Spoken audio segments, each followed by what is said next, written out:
আমরা আজকে এই যে 5ই আগস্ট আজকে যে বিজয়ের যে আনন্দ, এটা আমাদের পুরো বাংলাদেশে সবার একটা আনন্দের বহিঃপ্রকাশ।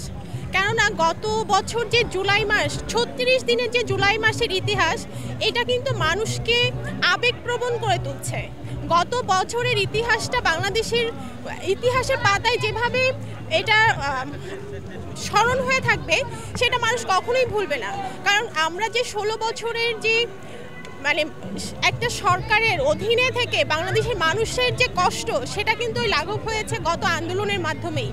আমরা দেখেছি সেই আন্দোলনে ছোট থেকে বৃদ্ধ পর্যন্ত সবাই শরিক হয়েছিল এবং আমাদের তৎকালীন সরকার, ফ্যাসিস্ট সরকার, চেয়েছিল দেশকে পুরো বিশ্ব থেকে আলাদা করে রেখে নিরীহ মানুষের উপরে বর্বরভাবে একটা হত্যাযজ্ঞ শুরু করেছিল, যেটা আমরা ইন্টারনেট বন্ধ থাকার কারণে বাংলাদেশের মানুষ সচক্ষে হয়তো দেখতে পারিনি, বিশ্ব হয়তো দেখতে পারিনি, কিন্তু সেগুলোকে আমরা পরবর্তীতে অনেক ভিডিও ফুটেজ দেখেছি। বিশেষ করে আমরা যারা চিকিৎসক, আমি চিকিৎসক হিসেবে কর্মরত আছি শহীদ সোহরাওয়ার্দী মেডিকেল কলেজ হসপিটালে। আমরা যারা চিকিৎসক ছিলাম, আমরা দেখেছি তখনকার ভয়াবহতা কেমন ছিল প্রত্যেকটা হসপিটালে। তখন কিন্তু প্রত্যেকটা সরকারি মেডিকেল কলেজে হাসপাতালে নির্দেশনা ছিল no admission, no treatment, no discharge.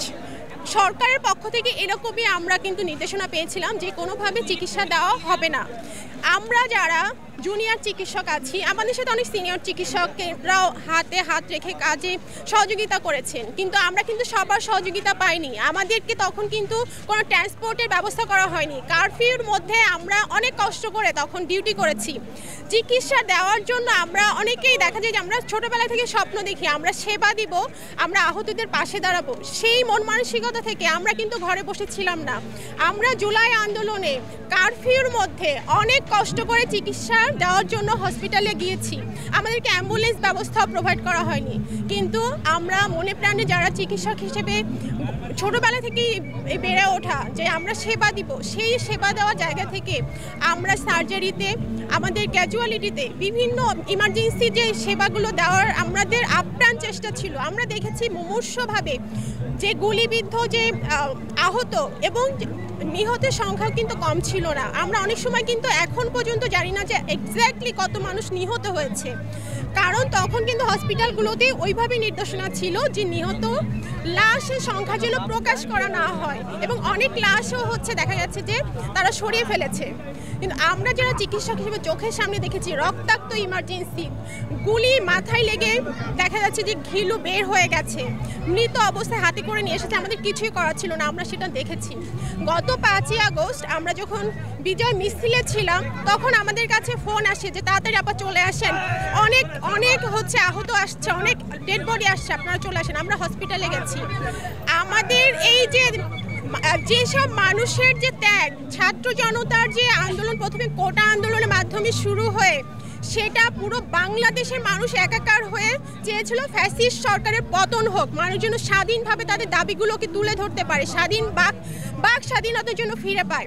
সেজন্য গোটা বাংলাদেশের মানুষ এক হয়ে এক কাতারে নেমেছিল এক দফা এক দাবিতে। সেই এক দফা এক দাবি যখন বাংলাদেশের মানুষ বুঝতে পেরেছিল যে এই স্বাধীনতা আমাদের দরকার, ৭১ স্বাধীনতার পরে 5ই আগস্ট বাংলাদেশের মানুষ পুনরায় স্বাধীনতা পেয়েছে। এবং আমরা সকলেই চাই এই স্বাধীনতা যেটার মূল উদ্দেশ্য যে বাংলাদেশের সংস্কার, সেটা যেন অব্যাহত থাকে। ধারাবাহিকতার যে রাজনীতি বাংলাদেশে চলে, এই ধারাবাহিকতার জন্য এই জুলাই 24-এর আন্দোলনের ইতিহাস যেন বিকৃত না হয়। বাংলাদেশ যেন সুষ্ঠু একটা সুস্থ রাজনীতি যেন পায় এবং বাংলাদেশের সংস্কারটা যেন চলমান থাকে, সেটা প্রত্যেকটা সেক্টরে, গ্রাম থেকে শুরু করে শহর, সমস্ত জায়গায় যেন একটা স্বাভাবিক সংস্কারের মাধ্যমে দেশ যেন এগিয়ে যায়। আমাদের সাধারণ মানুষ, বিশেষ করে আমি চিকিৎসক হিসেবে বলবো যে চিকিৎসা সেবায় বাংলাদেশের সংস্কার খুব বেশি প্রয়োজন। গত আন্দোলনে যারা আহত হয়েছিল, সেই আহতরা কিন্তু এখনও অনেকভাবে সাফার করছে। তো আমরা চাই সরকারের মাধ্যমে স্বাস্থ্য মন্ত্রণালয় থেকে একটা ভালো যেন পদক্ষেপ তারা নেয়, বাংলাদেশের প্রত্যেকটা সেক্টরে যেন চিকিৎসা সেবাটা নিশ্চিত হয়। বাংলাদেশে যেরকম জনসংখ্যা বেশি, ডাক্তারদের সংখ্যাও কিন্তু কম না, কিন্তু তাদেরকে পর্যাপ্ত ফ্যাসিলিটিস তো দিতে হবে। আমি তো রাস্তাঘাটে দাঁড়িয়ে চিকিৎসা সেবা দিতে পারবো না, তো আমাকে সেই ফ্যাসিলিটিসটা যেহেতু সরকার দেয় বা আমাদের স্বাস্থ্যসেবাটাকে যদি উন্নত করার জন্য চেষ্টা করে, অবশ্যই সম্ভব বাংলাদেশের স্বাস্থ্য সেক্টরের উন্নতি এবং প্রত্যেকটা মানুষের দাঁড়ে দাঁড়ে স্বাস্থ্যসেবা নিশ্চিত করা। আমরা এই স্বাধীন বাংলাদেশে এই 5ই আগস্টে এই প্রত্যাশাই করি দেশের প্রত্যেকটা সেক্টর সংস্কার বয়ে আনুক এবং আমরা যেন আরও সুন্দর বাংলাদেশের সুন্দর বাঙালি হিসেবে জীবনযাপন করতে পারি। শেষ প্রশ্ন একটি, সেটি হচ্ছে আমরা শুনছি আবার বিভিন্ন কয়েকটি দল বলছে যে এক স্বৈরাচার গিয়েছে আরেক স্বৈরাচার আসার জন্য পায়তারা করছে। এই বিষয়টাকে আপনি কোন দৃষ্টিতে দেখছেন এবং কেন এই কথাগুলো বলছে? আপনি একজন নাগরিক হিসেবে সেটি বলুন। আমি একটু আগেও যেটা বলছিলাম যে বাংলাদেশের ইতিহাস যেটা প্রত্যেকবার বিকৃত হওয়ার একটা ধারাবাহিকতা আমরা বারবার দেখি, এটা যেন না হয়। এখন আমরা যেটা বলবো, গত বছর 24-এর আন্দোলনে যেরকম ছাত্র জনতার আন্দোলন ছিল, সেখানে কিন্তু আপনি আমি কোনো ভূমিকা রাখিনি এই কথা কিন্তু কেউ বলবে না। আমার সামান্য ভূমিকাও কিন্তু ওই আন্দোলনের যথেষ্ট প্রভাব ফেলে। সেমনি সাংবাদিক ভাইরা যারা ছিলেন তাদের ভূমিকা কি কম ছিল? আপনারাও প্রত্যেকে এক একজন করে সেই আন্দোলনের সৈনিক।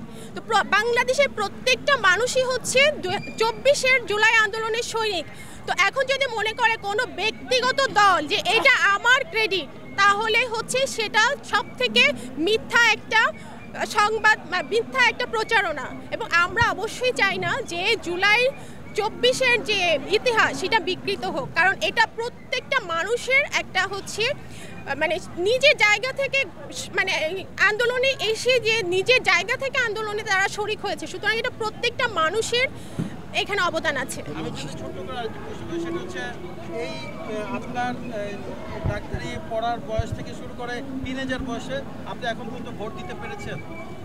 আমি ভোট একবার দুইবার দিয়েছি। আমার ব্যক্তিগত আমার হচ্ছে পরিবারের রাজনৈতিক পরিবারই, তো আমি ছোটবেলায় আব্বুর সাথে ভোট দিতে যেতাম, তো আব্বুর ভোটটা আমি নিজের হাতে দিয়েছি, ভোট দিয়েছি। হ্যাঁ, তখন দিয়েছি। আর ব্যক্তিগত হিসেবে একবার না ভোট ছিল, আমি না ভোট দিয়েছিলাম। তো আমি এখনো চাই না ভোটটা আবার প্রচলিত হোক।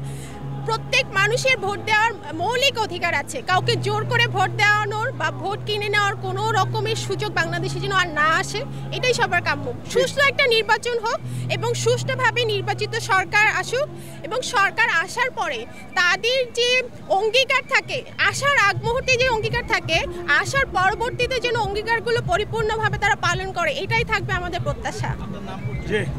আমি ডাক্তার শেখ পারসা রহমান, এখন কর্মরত আছি Shaheed Suhrawardy medical college and হাসপাতাল।